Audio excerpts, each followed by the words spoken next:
I'm a working mom of 4 kids, and this is how much we spent on summer camp last week. Last week, we spent $522.50 for 2 kids to go to summer camp. And before I get into the cost breakdown, I do just want to talk about summer camp for a second, because like a lot of families, we are a dual income home. We are both working full time, which means we need care for our kids in the summer. They're only 7 and 8 years old. They can't be left alone, and I can't work with them because I'm on a lot of calls and just can't entertain them. And so they go to summer camp.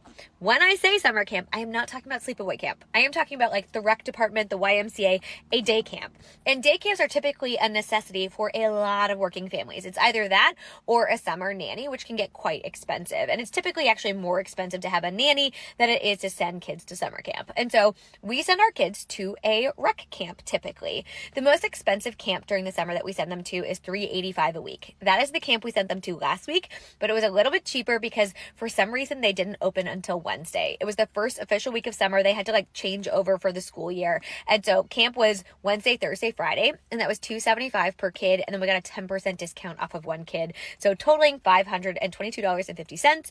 Our least expensive camp this summer is going to be $300 for the week. This is the most expensive. We have one that's like right in between, but there are some that are incredibly expensive. We looked into a theater camp and they made you commit for 2 weeks and each week was $600. And so we did not do that camp. But also for some perspective, we all know the cost of childcare is very high, especially daycare. But my 2 young daughters who are in full-time daycare, a week of daycare is typically like $320, give or take for them, or somewhere around there. And so this is more than daycare. And so if you don't yet have school-age kids and you're trying to figure out how to budget appropriately, just look into summer camp costs because they are typically very high. They're difficult to register for, and typically you have to pay for them 6 months in advance. So anyways, last week for our 2 kids in full-time, actually not full-time, 3 days of summer camp, it cost us $522.50.